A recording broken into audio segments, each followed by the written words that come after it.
یہ تو ہو ہی نہیں سکتا کہ میں انتظامیہ فوج کے سپرد کر دوں۔ سلطان صلاح الدین ایوبی نے کہا، فوج جس مقصد کے لیے تیار کی گئی ہے یہ اسی کی تکمیل کا فرض ادا کرتی رہے تو سلطنت کے لیے بھی بہتر ہوتا ہے اور فوج کے لیے بھی۔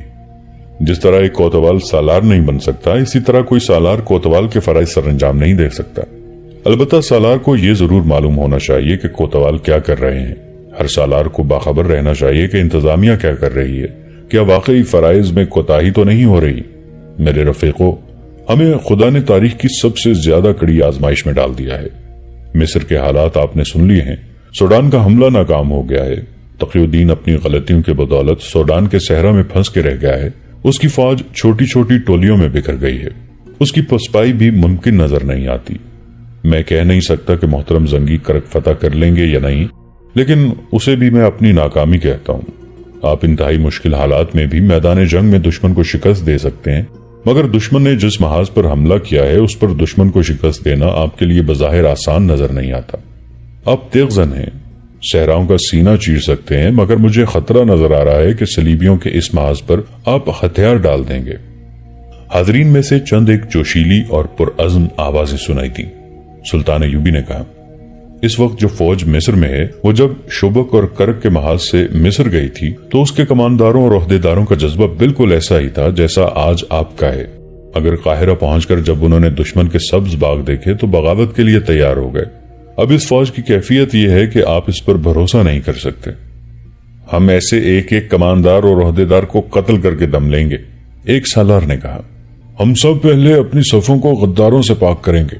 ایک اور نے کہا، اگر میرا بیٹا صلیبیوں کا دوست نکلا تو میں اپنی تلوار سے اس کا سر کاٹ کر آپ کے قدموں میں لا کے رکھ دوں گا۔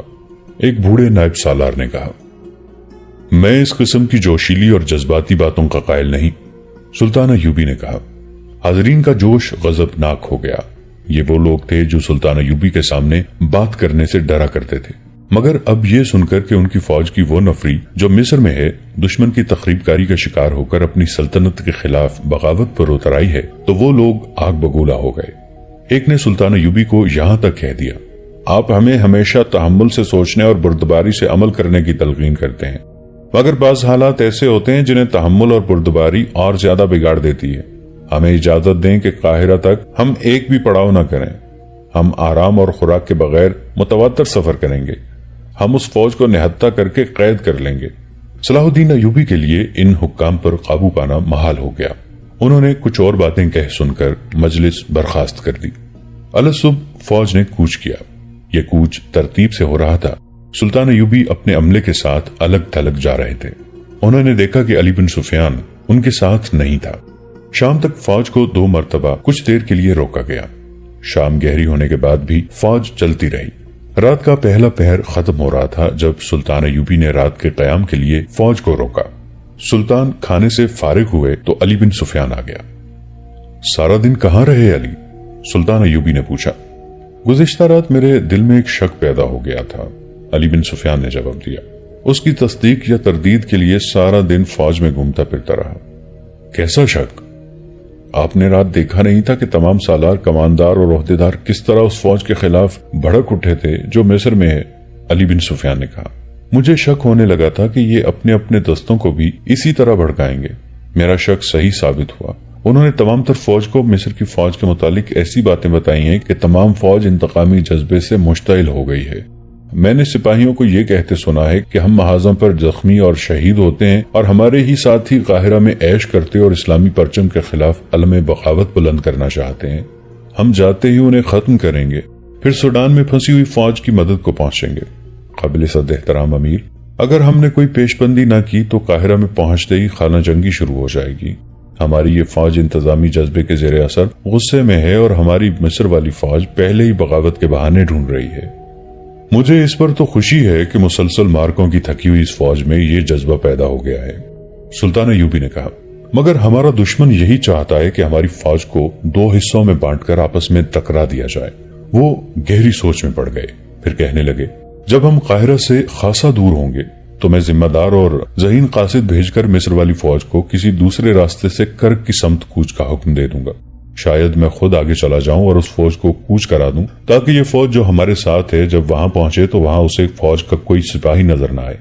تم نے اچھا کیا ہے علی، میری توجہ ادھر نہیں گئی تھی۔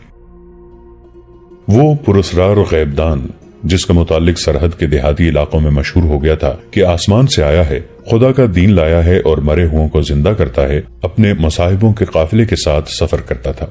جنہوں نے اسے دیکھا تھا وہ کہتے تھے کہ وہ بوڑھا نہیں، اس کی داڑھی بھورے رنگ کی اور چہرے کی رنگت گوری بتائی جاتی تھی۔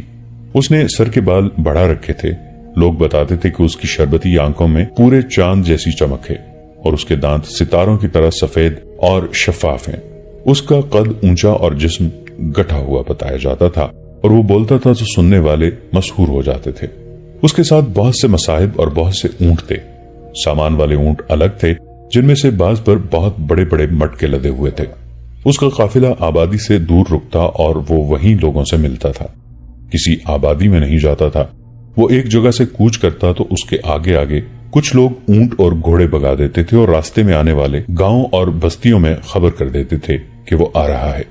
یہ لوگ ہر کسی کو اس کی کرامات اور روحانی قوتوں کے کرشمے سناتے تھے۔ لوگ کئی کئی دن اس کے راستے میں بیٹھے رہتے تھے۔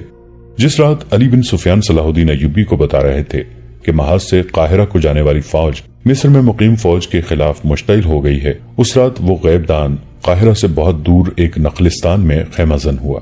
اس کا ایک معمول یہ تھا کہ چاندنی راتوں میں کسی سے نہیں ملتا تھا، دن کے دوران کسی کے ساتھ بات نہیں کرتا تھا۔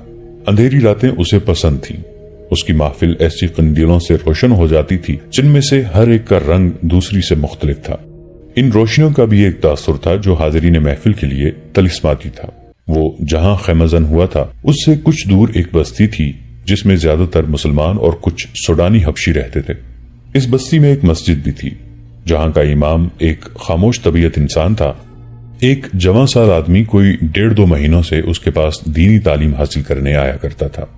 یہ آدمی جو اپنا نام محمود بن احمد بتاتا تھا، کسی دوسری بستی سے مسجد میں جایا کرتا تھا۔ اس کی دلچسپی امام مسجد اور اس کے علم کے ساتھ تھی، مگر اس کی ایک دلچسپی اور بھی تھی۔ یہ ایک جوان لڑکی تھی جس نے اسے اپنا نام سعدیہ بتایا تھا۔ سعدیہ کو محمود اتنا اچھا لگا کہ وہ اسے کئی بار اپنی بکریوں کا دودھ پلا چکی تھی۔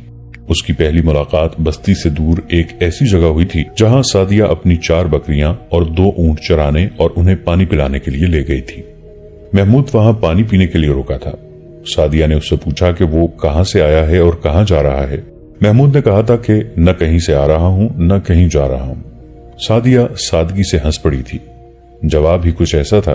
سعدیہ نے محمود سے قدرتی سا سوال پوچھا، مسلم سوڈانی؟ محمود نے جب جواب دیا کہ وہ مسلمان ہے تو سعدیہ کے ہونٹوں پر مسکراہٹ آ گئی۔ محمود نے اسے اپنا صحیح ٹھکانہ نہیں بتایا تھا۔ اس کے ساتھ کچھ ایسی باتیں کی جو سعدیہ کو اچھی لگی تھی۔ سعدیہ اس سے سوڈان کی جنگ کے متعلق پوچھنے لگی۔ اس کے انداز سے پتہ چلتا تھا کہ اسے اسلامی فوج کے ساتھ دلچسپی ہے۔ اس نے جب صلاح الدین ایوبی کے متعلق پوچھا تو محمود نے اس کی ایسی تعریفیں کی جیسے سلطان ایوبی سلطان نہیں، خدا کا اتارا ہوا فرشتہ ہے۔ سعدیہ نے پوچھا، کیا صلاح الدین ایوبی اس سے زیادہ مقدس اور برگزیدہ ہے جو آسمان سے اترا ہے اور مرے ہوں کو زندہ کر دیتا ہے؟ صلاح الدین مرے ہوں کو زندہ نہیں کر سکتا، محمود نے جواب دیا۔ ہم نے سنا ہے کہ جو لوگ زندہ ہوتے ہیں انہیں صلاح الدین ایوبی مار ڈالتا ہے۔ سعدیہ نے شکی لہجے میں کہا، لوگ یہ بھی بتاتے ہیں کہ مسلمان ہے اور ہماری طرح کلمہ اور نماز پڑھتا ہے۔ تمہیں کس نے بتایا ہے کہ وہ لوگوں کو مار ڈالتا ہے؟ ہمارے گاؤں میں سے مسافر گزرتے رہتے ہیں، بتا جاتے ہیں کہ صلاح الدین ایوبی بہت برا آدمی ہے۔ سعدیہ نے کہا، تمہاری مسجد کا امام کیا بتاتا ہے؟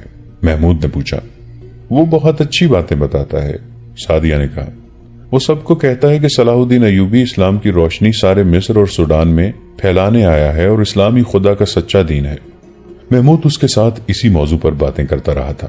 سعدیہ سے اسے پتا چلا کہ اس کے گاؤں میں ایسے آدمی آتے رہتے ہیں جو اپنے آپ کو مسلمان بتاتے ہیں مگر باتیں ایسی کرتے ہیں کہ کئی لوگوں کے دلوں میں اسلام کے خلاف شکوک پیدا ہو گئے ہیں۔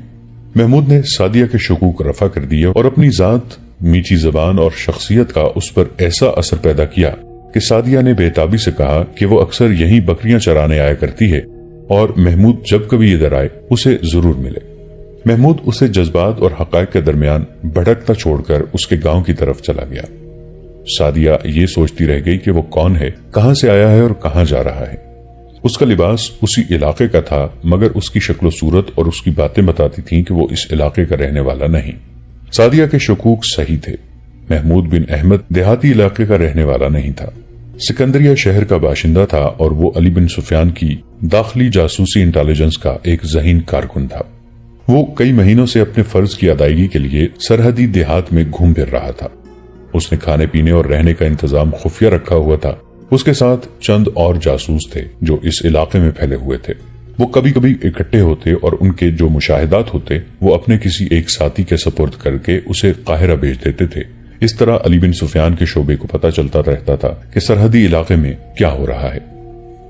محمود بن احمد کو سعدیہ مل گئی تو اس نے اس لڑکی کے ساتھ بھی ایسے باتیں کی جن سے اسے گاؤں اور گرد و پیش کے علاقے کے لوگوں کے خیالات کا علم ہو سکتا تھا۔ اس نے سعدیہ کے گاؤں کی مسجد کے امام کے متعلق خاص طور پر پوچھا تھا۔ وجہ یہ تھی کہ دور گاؤں میں اس نے ایسے امام مسجد دیکھے تھے جو مشکوک سے لگتے تھے۔ وہاں کے لوگوں سے اسے پتہ چلا تھا کہ یہ دونوں امام نئے آئے ہیں۔ اس سے پہلے ان مسجدوں میں امام تھے ہی نہیں۔ دونوں جہاد کے خلاف واز سناتے اور قرآن کی آیات پڑھ کر غلط تفسیریں بیان کرتے تھے، اور یہ دونوں پراسرار اور غیب دان کو برحق بتاتے اور لوگوں میں اس کی زیارت کا اشتیاق پیدا کرتے تھے۔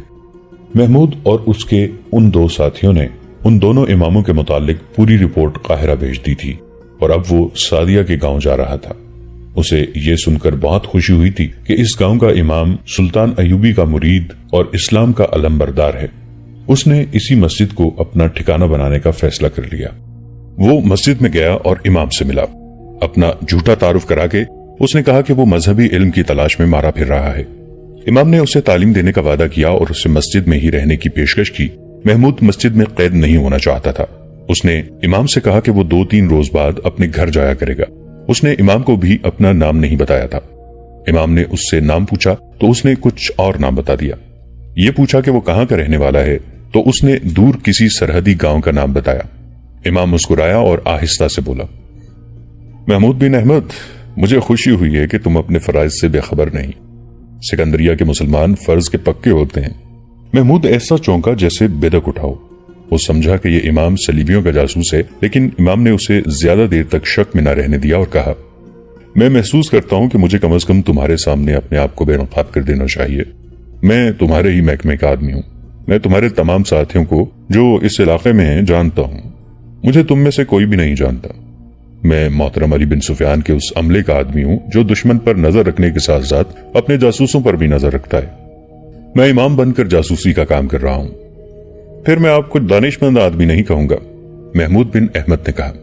آپ نے جس طرح میرے سامنے اپنے آپ کو بے نقاب کیا ہے، اس طرح آپ دشمن کے کسی جاسوس کے سامنے بھی بے نقاب ہو سکتے ہیں۔ مجھے یقین تھا کہ تم میرے آدمی ہو، امام نے کہا۔ ضرورت ایسی آ پڑی ہے کہ تمہیں اپنا اصلی روپ بتا دینا ضروری سمجھا۔ میرے ساتھ 2 محافظ ہیں جو یہاں باشندوں کے بحروپ میں گاؤں میں موجود رہتے ہیں۔ مجھے زیادہ آدمیوں کی ضرورت ہے۔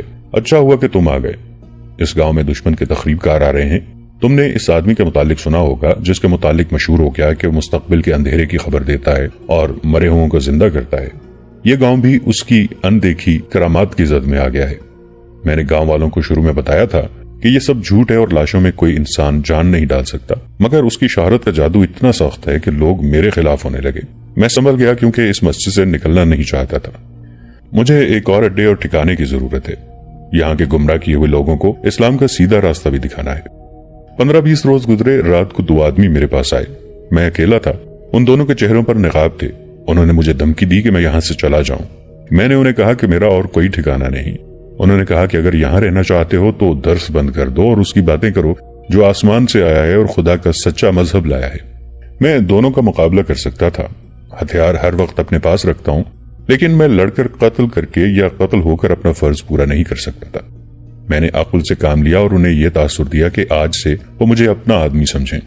انہوں نے کہا تھا کہ اگر میں ان کی باتوں پر عمل کروں گا تو مجھے انعام یہ ملے گا کہ مجھے قتل نہیں کیا جائے گا، دوسرا یہ کہ مجھے اشرفیاں دی جائیں گی۔